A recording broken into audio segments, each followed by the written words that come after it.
Hello நண்பா. Casting நம்ம ஏற்கனவே கேஸ்டிங் என்னன்னு பார்த்துருப்போம். இப்போ வந்து அதில் வந்து நம்ம இன்னும் 2-3 கேஸ்டிங்கில் பார்க்க வேண்டியது இருக்கு. அது எப்படின்னு பார்க்கலாம். இப்படி லிஸ்ட்டை கப்பலாக மாற்றுறதுன்னு பார்க்கலாம்.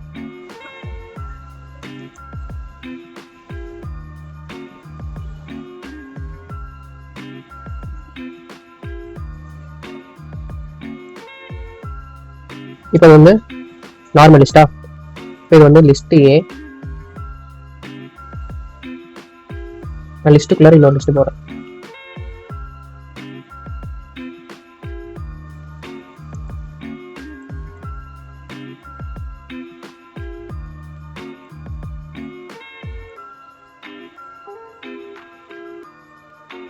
இப்போ வந்து இது என்னதுன்னா, இந்த லிஸ்ட்டு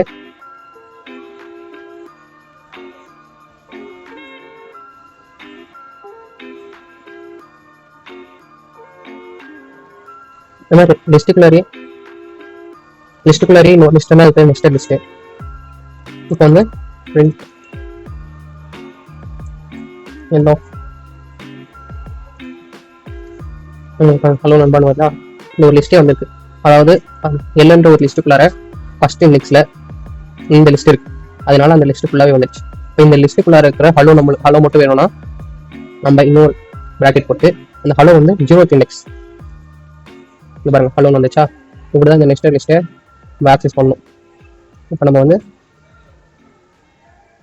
இப்போ இந்த இதுக்குள்ளார நம்ம இந்த லிஸ்ட்டை வந்து டப்பலாக மாற்றி, இப்போ எல்லுன்ற லிஸ்ட்டை வந்து டப்பலாக மாற்றி இந்த வேரியபிளுக்குள்ள அசைன் பண்ணுவோம். இப்போ பிரிண்ட் டி கொடுத்தோம்னா நமக்கு டப்பலாக வரும். பார்த்தீங்களா, டப்பலாக வருது. இப்போ இந்த டப்பலை வந்து நம்ம டிக்ஷனரியை மாற்றலாம். இந்த வேரியபிளுக்குள்ளார டிசிடி டிக்ட் போட்டு டி கொடுக்குறோம். பிரிண்ட் டி பார்த்தீங்களா, நம்மளுக்கு வந்து இந்த டப்பில் வந்து டிக்ஷனரி ஆகிடுச்சு. அந்த நம்ம டிக்ஷனரிக்குள்ளே இருக்கிறத நம்ம ஆக்சஸ் பண்ணி பார்ப்போம். பிரிண்ட்டு இப்போ ஹலோன்னு கொடுத்தா நம்மளுக்கு நண்பான் பிரிண்ட் ஆகும். Printed of hello.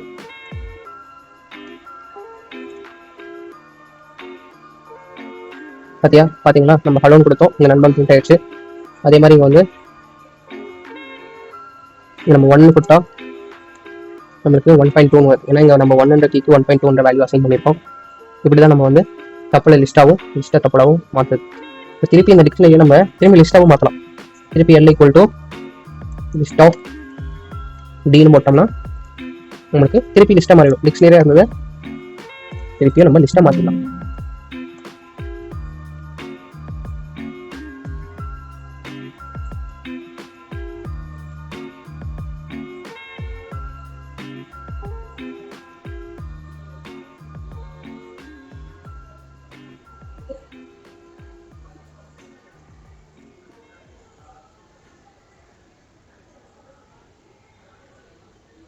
இப்போ இங்கே நம்ம எனக்கு என்ன நடந்திருக்குன்னா, இந்த லிஸ்ட்டை டிக்ஷனரியாக இருக்கிறத நம்ம லிஸ்ட்டாக மாற்றிருக்கோமா. லிஸ்ட்டாக மாற்றிருக்கும் போது வெறும் அந்த கீஸ் மட்டும் தான் நம்மளுக்கு லிஸ்ட்டில் வந்திருக்கு. அந்த கீயோட வேல்யூஸை நம்மளுக்கு லிஸ்ட்ல இருந்து எடுத்துருச்சு. கன்வெர்ட் பண்ணும்போது லிஸ்ட்ல இருந்து வரல. இது ஒரு நம்மளுக்கு ஒரு இதுல இருந்து நம்ம பார்த்துக்கணும். வந்து டப்பலாக மாற்றினாலும் அதே மாதிரி அதுதான் பார்ப்போம். டப்பலாக மாற்றினாலும் நமக்கு அதே மாதிரி தான் நடக்குது. இவ்வளோதான் காய்ஸ், இவ்வளோதான். நம்ம வந்து லிஸ்ட்டு எப்படி லிஸ்ட்டை டப்பலாக மாற்றுறது, டப்பில் லிஸ்ட்டாக மாற்றுறது, டிக்ஷனரியாக மாற்றுறது, இந்த மாதிரி. நீங்கள் போன வீடியோ பார்க்கலன்னா நான் உங்களுக்கு இந்த இடத்துல அதோட லிங்க் கொடுக்குறேன். அது பார்த்தா தான் இது புரியும், எப்படி டப்பிள் லிஸ்ட்டெல்லாம் நம்ம இது பண்ணுறதுன்னு. தேங்க்யூ ஃபார் வாட்சிங்.